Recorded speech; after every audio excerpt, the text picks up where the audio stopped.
Irmãos e irmãs, estamos na última semana do tempo da Páscoa. Seria o 7º domingo da Páscoa. Passado já um pouco mais de 40 dias da Páscoa, hoje a igreja celebra a solenidade da ascensão de Jesus ao céu.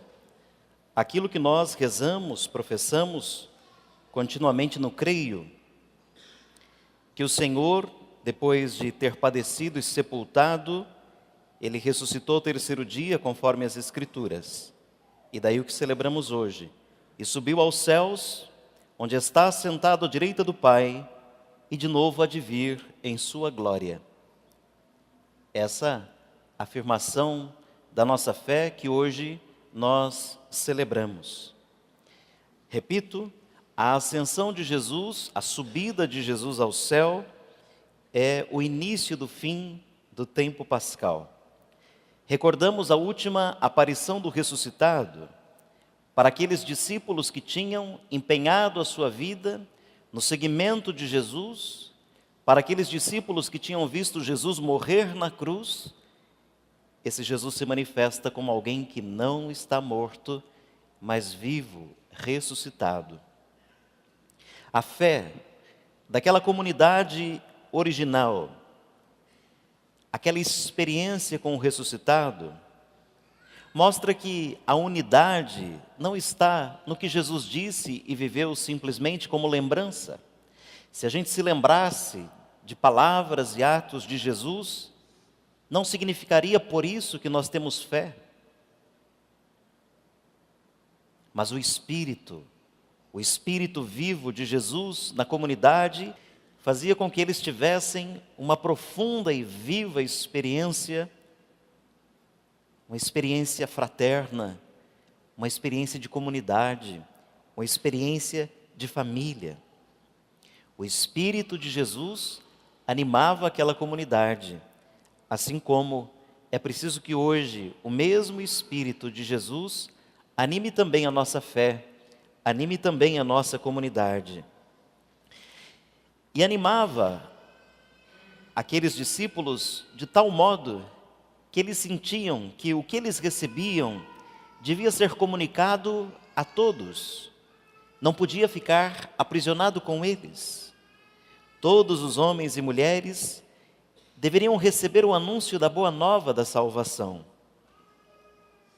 Me parece um pouco, são essas as ideias que as leituras de hoje, especialmente a primeira e o Evangelho, nos relatam, cada qual à sua maneira, mas a última aparição do ressuscitado aos discípulos. Aqueles últimos momentos servem para reforçar a missão dos discípulos. Aqueles últimos momentos servem para confirmá-los na missão. O que eles viveram não era somente para eles, mas para toda a humanidade. Vejam o que disse o livro dos Atos dos Apóstolos. Vocês se lembram quem escreveu o livro dos Atos dos Apóstolos? Pergunta para entrar no céu.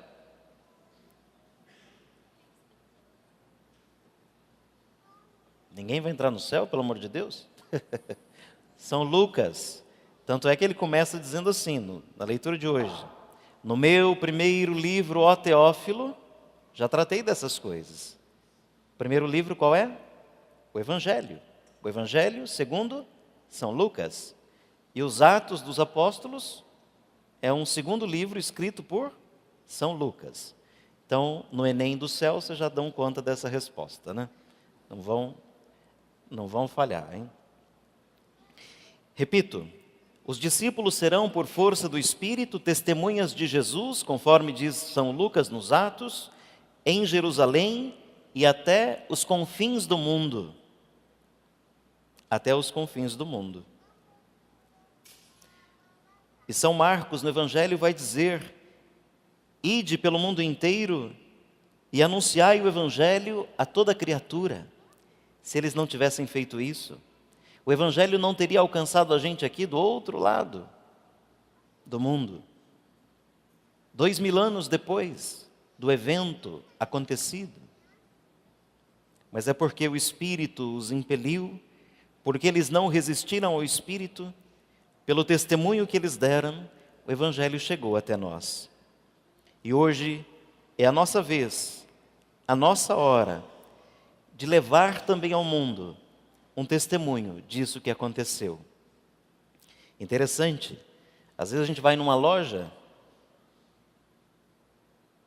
e a gente gosta tanto da loja, do atendimento, da situação, que a gente sai falando para todo mundo: nossa, fui naquela loja tão boa, quando você precisar de tal coisa, vai lá. Conversa com fulana que é mais ou menos assim, aí descreve a pessoa, você vai ver como que é bom lá. É ótimo, eu gostei demais. O que essa pessoa está fazendo?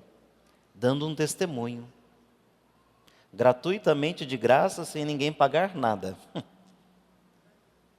Porque aquela experiência foi profunda, foi bonita, foi verdadeira. Foi uma verdadeira experiência. Não é outra coisa, senão essa que se pede de quem acredita: falar gratuitamente de Deus pelo mundo. Mas no mundo em que a gente frequenta, a parte dos confins do mundo que nos toca é a nossa casa, é a nossa paróquia, é o nosso bairro, é a nossa cidade, é o nosso estado. A gente não precisa ir para a Amazônia, nem para a África, nem para a China. A gente precisa dar testemunho onde os nossos pés pisam. Talvez seja fácil a gente sair da casa da gente, do país da gente, do lugar da gente, para um lugar desconhecido, para falar de Deus. Algum medinho a gente vai ter, mas faz até um turismo. Mas onde se está, onde se tem muita implicação, é um pouquinho mais exigente. E é aí onde você e eu é chamado a dar testemunho.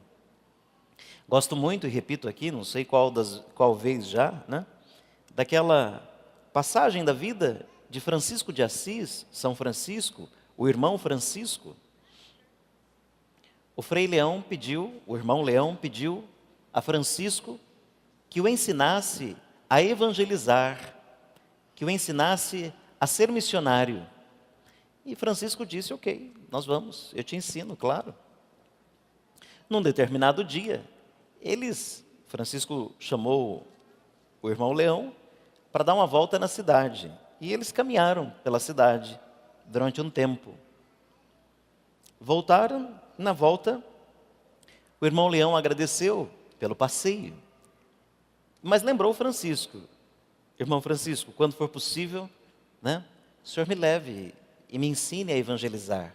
Né? Obrigado pelo passeio, e quando for possível, o senhor me leve para aprender a evangelizar. Ao que Francisco disse para ele: eu já te ensinei. Você já teve uma aula. Hoje. Quando? Nessa volta que a gente deu pela cidade. Nós evangelizamos. E Francisco disse para ele assim: fale sempre de Deus. Fale sempre de Deus. Se preciso, com palavras. Fale sempre de Deus. Se preciso, com palavras. Às vezes sobram palavras, mas falta presença de Deus na vida da gente, nas ações que a gente toma, nas decisões que a gente toma. E daí não combina o tipo de conversa e ação que a gente tem com o evangelho que a gente diz acreditar.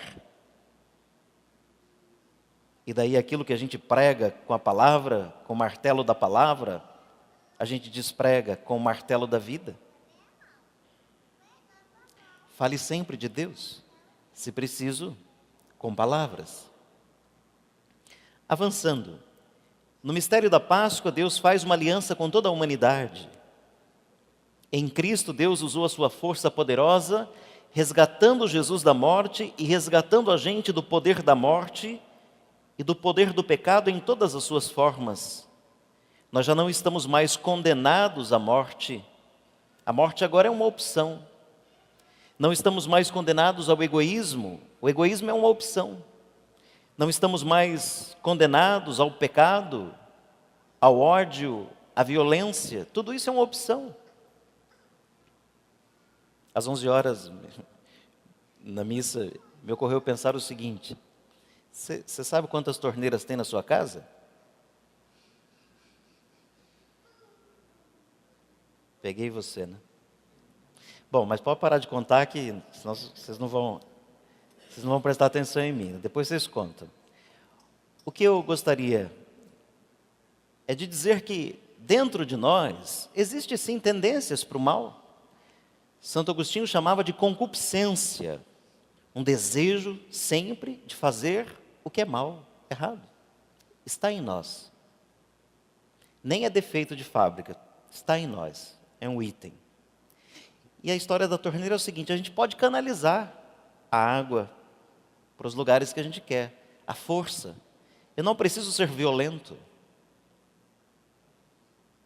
Eu não preciso viver no egoísmo. Eu não preciso viver no ódio. Então imagine, a torneirinha, né? Claro que não é a torneira, todo o sistema, né? Os canos, etc. Mas a torneirinha leva água lá no banheiro, porque você precisa de água lá no banheiro. Você precisa de água lá no tanque. Você precisa de água lá na cozinha. Você precisa de água lá na varanda. Se não canalizar, fica um aguaceiro. Toma conta de tudo. Se a gente também não canalizar as forças que a gente tem, as energias que a gente tem, a vida da gente vira um desastre, um aguaceiro. Hoje, repito, nós não somos mais condenados a tudo isso. Nós podemos escolher isso. Deus nos destinou a sermos seus filhos. Tudo isso é o que experimentaram com força os apóstolos no tempo pascal. Tudo isso nos obriga, como cristãos, a viver de outra maneira, a compartilhar a experiência de salvação com os outros. Como eu dizia da história de quando a gente vai numa loja e sai falando gratuitamente dela e bem dela. E até seria bom, né, se a gente falasse mal das pessoas na frente dela e bem pelas costas, né? Isso é uma verdadeira vingança, né? Na frente você fala o que você tem para falar de negativo e nas costas dela você fala só o que ela tem de bom, né? A gente ia se converter sem perceber, né? Primeiro porque ia ter que ter coragem de falar o que a gente de fato pensa do outro, tete a tete, né? E depois ia ter que ter coragem para assumir diante do mundo que você enxerga virtudes em quem parece que os outros não enxergam.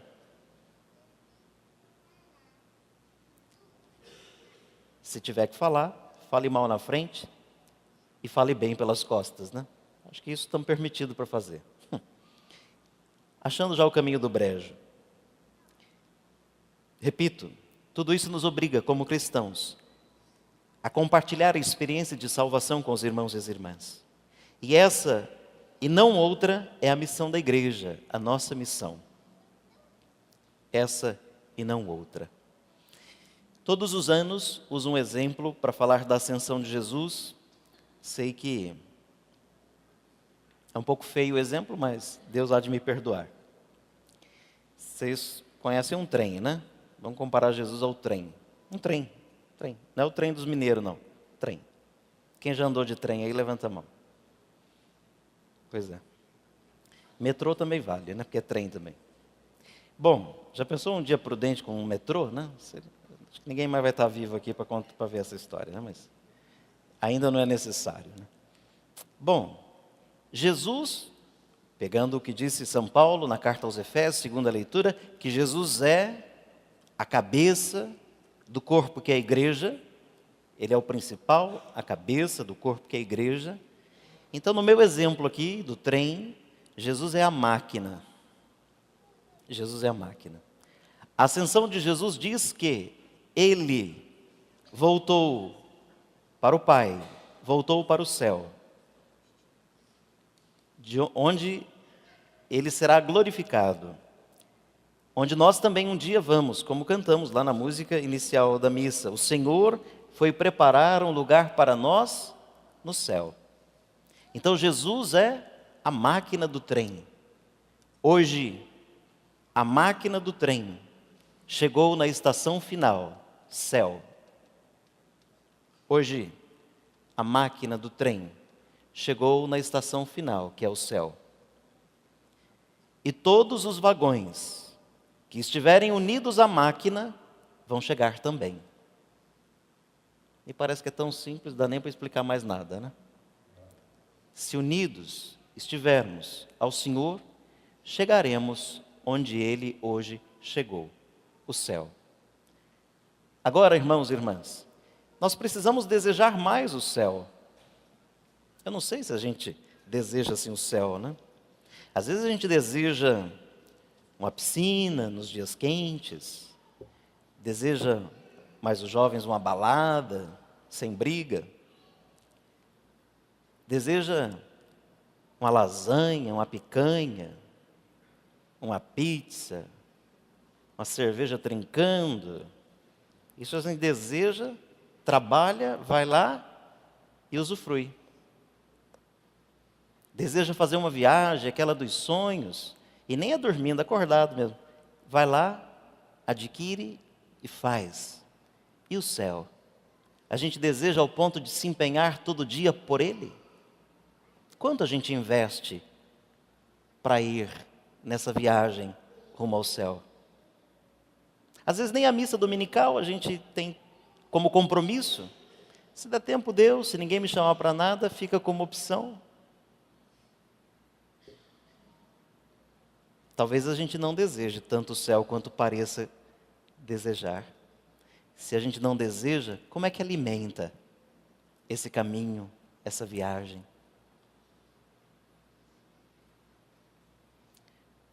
Tem uma música do Padre Zezinho que diz assim, que o céu não fica lá em cima, que aqui também é céu. E é céu quando a gente acredita, vive, compartilha alegrias, tristezas, quando a gente não se isola, não vive na solidão, mas na comunhão. Se a gente não treina o céu aqui, como é que vai chegar lá? Nessa comunhão com Deus. A ascensão não é um tempo de tristeza, Jesus foi, e Ele foi, não foi para se livrar da gente, não. Ele foi para ficar conosco de um jeito diferente. E Ele diz lá no capítulo 28, versículo 20 de São Mateus, eu estarei com vocês todos os dias, até o final dos tempos. Eu estarei com vocês todos os dias, até o final dos tempos. Eu estou com vocês todos os dias, cada dia, até o final dos tempos. Promessa dele. Ele está conosco. Aquela palavra do anjo para os apóstolos, lá no livro dos Atos, pode ser para a gente também. Eles disseram assim uma pergunta. Por que vocês ficam aí parados, olhando para o céu? A gente precisa desejar o céu, mas não viver parado olhando para o céu. Tem coisa a fazer aqui. Tem vida a viver aqui. Tem combates a combater aqui. Tem tanta coisa a construir aqui. Coragem. Avante, irmãos e irmãs. A missão compete a todos nós, não só ao Papa, aos cardeais, aos bispos, aos padres, às freiras, é a todos os batizados. Se é batizado, a missão é sua. Há muito o que fazer. Diria, terminando essa conversa, que Jesus voltou para o Pai e nós, daqui a pouco, vamos voltar para o mundo. Vamos voltar para a nossa casa, vamos voltar para a nossa vida, não que a gente tenha fugido dela, né? E vamos voltar para dar testemunho daquela compra que a gente fez naquela loja tão legal, com atendimento é tão ótimo, que o produto é impagável, dão até nota fiscal sem pedir.